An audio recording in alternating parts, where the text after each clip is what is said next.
네, 오늘은 출애굽기 40장 이제 드디어 출애굽기 마지막 장을 이제 대하게 됩니다. 오늘 1절부터 10절까지 구약 성경 144쪽 출애굽기 40장 1절부터 10절까지 오늘 우리에게 주시는 말씀으로 받겠습니다. 1절부터 교독하겠습니다.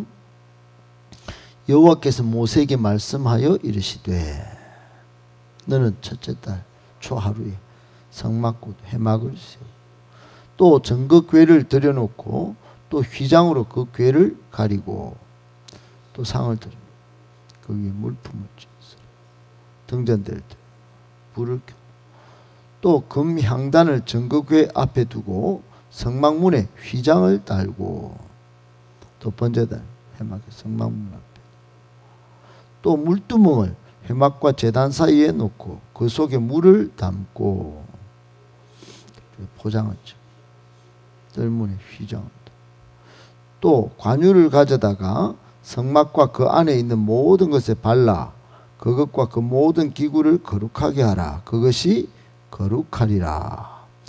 너는 또 번제단과 그 모든 기구에 발라 그 안을 거룩하게 하라. 그 제단이 지극히 거룩하리라.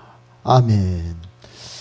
네, 오늘은 성막이 세워지다, 성막이 세워지다 라는 제목 가지고 또 본문에서 우리에게 주시는 하나님의 말씀 세 가지를 받고 적용하며 기도하겠습니다. 여러분, 출애굽기 40장 1절부터 10절 말씀은 하나님의 명령에 따라 성막을 세우고 봉헌하는 그런 장면이 이제 펼쳐지는 출애굽기 대단원을 장식하는 그런 장입니다. 드디어 성막을 완성해서 봉헌하고 기구들을 하나씩 제자리에 놓은 후에 기름을 발라 거룩하게 하는 그런 장면이 오늘 본문입니다. 첫 번째 우리에게 주시는 교훈의 말씀은 성막이 드디어 하나님의 설계도대로 완성되었습니다. 성막이 드디어 하나님의 설계도대로 완성되었습니다. 오늘 본문은 성막 건립의 시기를 첫째 달 초하루라고 말씀합니다. 출애굽한 지 2년, 제2년이 되는 그런 2년이 되는 해의 1월 1일이 바로 그날입니다. 이처럼 하나님께서는 성막을 세우는 날짜를 구체적으로 지정하셨는데 이스라엘 백성에게 새 첫날을 하나님의 임재 장소인 성막을 세우는 것으로 시작하게 하심으로써 신앙 중심의 새로운 삶을 선포하신 것입니다. 그렇습니다. 2절에 여호와께서 모세에게 성막 곧 해막을 세우라고 명령하시는데 이는 단순한 건축물 완공의 의미가 아닙니다.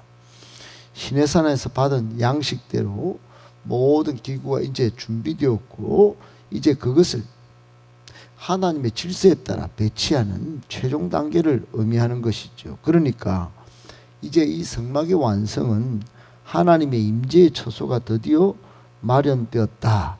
하나님의 임재의 처소가 마련되었다. 그러므로 신앙 중심의 삶을 새롭게 시작하게 되었다. 이런 뜻입니다. 인간의 고안이 아니라 하나님의 설계도대로 지어졌다. 이 말은 하나님의 설계도대로 지어졌을 때 비로소 거룩하신 하나님이 인간 사이에, 죄인인 인간 사이에 거하실 수 있는 법적인 또 영적인 토대가 마련된 것이라고 볼 수 있겠지요. 여러분, 이것은 오늘날 우리 성도의 몸이 하나님의 성전인데 우리의 삶도 여러분 내 뜻이 아니라 하나님의 말씀, 즉 설계도대로 지어져 가고 있는지 점검해야 하는 것을 교훈합니다.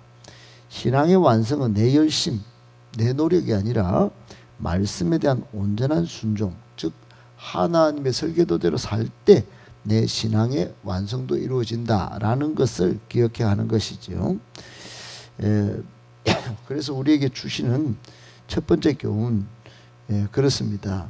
하나님의 설계도대로 우리의 신앙도 완성시키고 하나님이 디자인하신 그런 건강한 교회 꼭 만들어내야 하는 건 정말로 중요한 것입니다. 오케스트라는 연주전의 지휘자의 지휘를 따라 몸에 음에 맞추어서 모든 악기가 조율되어야 아름다운 하모니가 나오듯 성막의 완성도 하나님의 기준에 삶을 맞추는 그런 과정이었습니다. 성막이 드디어 하나님의 설계도대로 완성되었듯이 우리 인생, 우리 가정, 우리 교회도 하나님의 설계도가 있습니다. 내 열심, 내 노력, 내 기준이 아닙니다. 까딱하면 큰일 납니다. 여러분, 하나님의 설계도가 있습니다. 하나님이 말씀하신 그 말씀에 순종하는 것. 교회도 하나님이 디자인하신 교회, 그게 건강한 교회입니다. 하나님이 디자인하신 교회는 건강하고 행복한 교회였습니다. 그래야 가정도 인생도 교회도 행복하고 세상을 하나님의 뜻대로 만들어갈 수 있습니다. 정밀한 시계 부품이 그 제자리에 다 놓여야 시계가 작동하듯 우리 삶의 작은 부분까지 하나님의 말씀이 배치될 때 영적 생명력이 나타나는 것이에요. 교회가 건강한 교회가 되어야 하는 분명한 이유입니다. 노아의 방주도 한번 보십시오. 노아가 자신의 생각대로 배를 만들지 않습니다. 하나님이 주신 규격대로 만들었기에 홍수 속에서 구원을 얻을 수 있었던 것이죠. 인생도 마찬가지입니다. 교회도 마찬가지예요. 여러분, 하나님의 설계도 말씀이 있습니다. 또 그 말씀 속에 건강한 교회가 초대교회 모습이 있습니다. 건강한 교회를 우리가 잘 만들어내요. 성막이 하나님의 설계도대로 완성되어 이렇게 하나님께 기쁨으로 봉헌되듯이 우리 인생 모두가 또 우리 가정과 교회 모두가 하나님의 설계도대로 잘 건강하게 세워져서 하나님께 기쁨이 되는 그런 은혜가 있기를 예수님의 이름으로 축복합니다. 아멘. 두 번째, 성도는 예배라는 기본기로 매일의 삶을 열어가야 합니다. 여러분, 하나님은 성막을 첫째 달 초하루에 세우라고 명령하셨죠. 이스라엘이 애굽에서 나온 지 제2년이 되는 해 첫날입니다. 이 날은 이스라엘 백성에게 이제 영적으로 새로운 시작이죠. 하나님과 함께하는 새로운 시작, 새로운 은혜의 날입니다. 첫째 달 초하루는 새로운 출발도 알리고 또 우선순위가 뭔지 신앙 중심의 삶, 교회 중심의 삶을 분명하게 말씀하는 그런 내용입니다. 과거의 노예 생활과 광야의 방황을 이제는 끝내고 이제는 하나님을 모시고 사는 성막 중심의 삶, 교회, 오늘날로 치면 교회 중심의 삶으로 하나님을 섬기고 살아가는 인생 원년, 우리도 그렇게 시작해야 합니다. 지긋지긋했던 노예 생활과 노예 근성을 버리고 철저히 하나님 중심, 교회 중심, 말씀 중심의 삶을 질서 있게 시작하는 원년이 바로 제2년 1월 1일이었던 것이지요.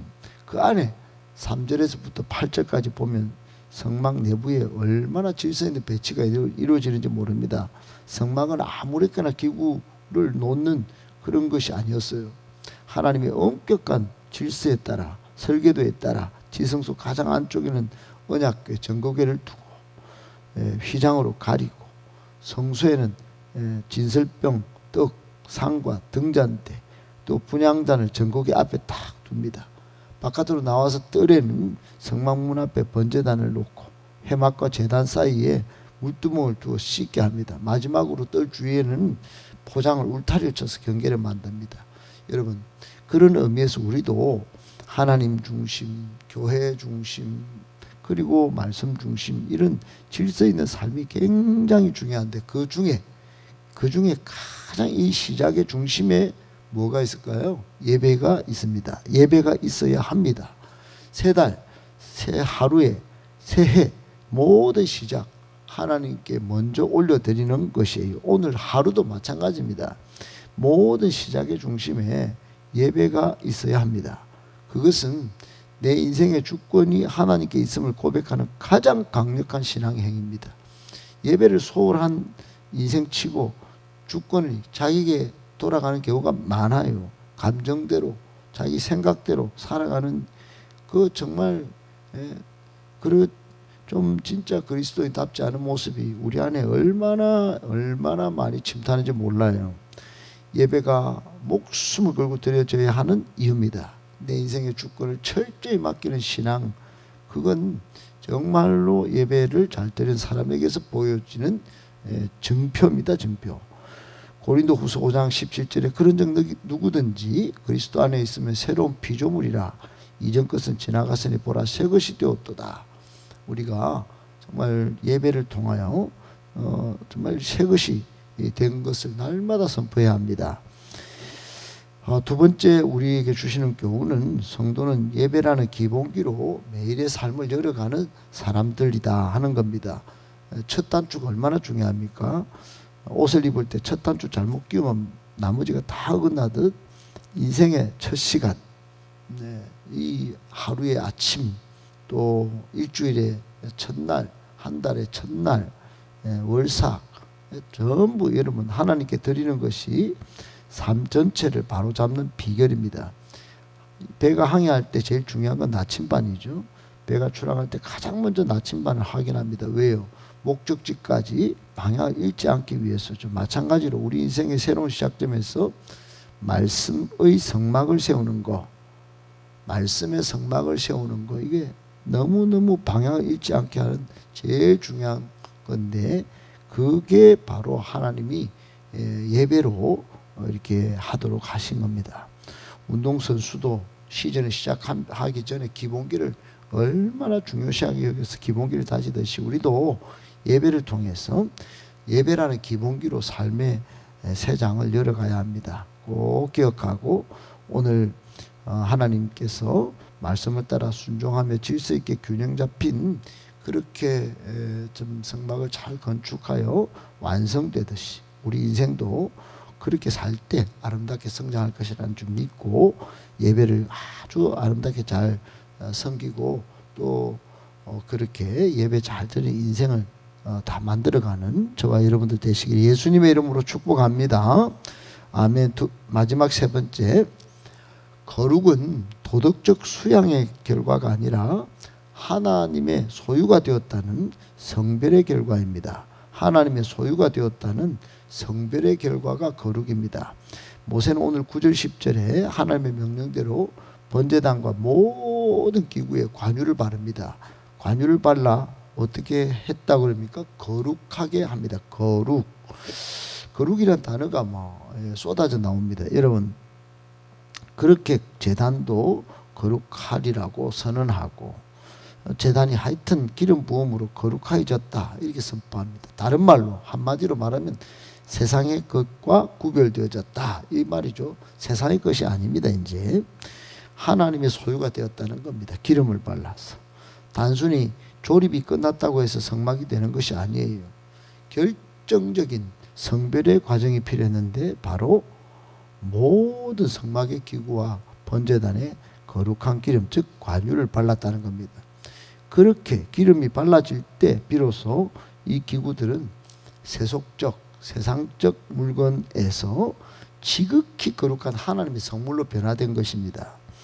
이는 성령의 오늘날 성령의 임재를 상징합니다. 성령이 인치시면 이제 사람이든 여러분 교회든 세상의 어떤 물건으로 또는 세상의 사람이 아닙니다. 이제 하나님의 것으로 인쳐지는 것이에요. 여러분, 제단 자체가 특별한 재료에서 거룩한 것이 아니고 하나님이 정하신 기름, 성령이 발라질 때 비로소 거룩하게 되는 것이에요. 우리 인생이 그런 겁니다. 성령 받아야 할 절대적인 이유입니다.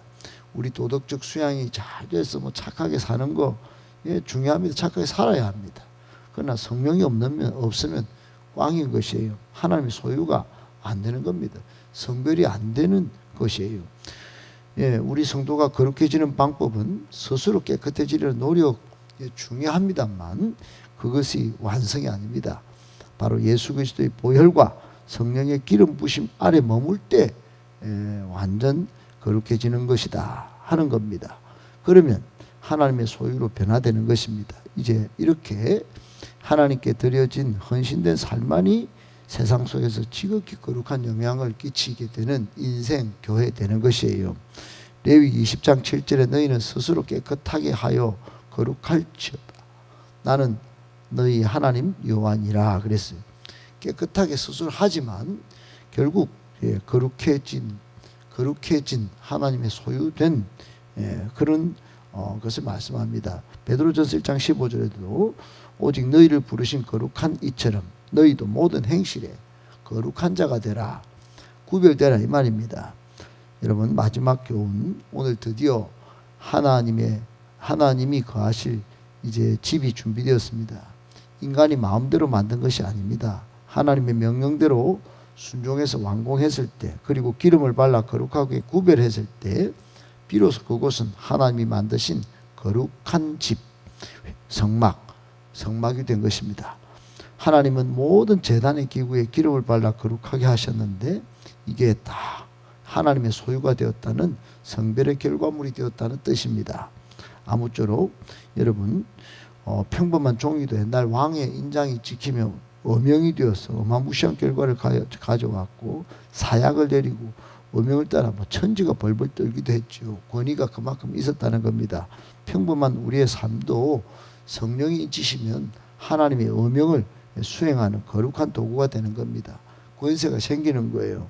성경은 금그릇이나 은그릇보다 중요한 건 깨끗하게 씻겨서 주님의 손에 붙들린 성별된 그릇이 되는 것이라고 말씀합니다.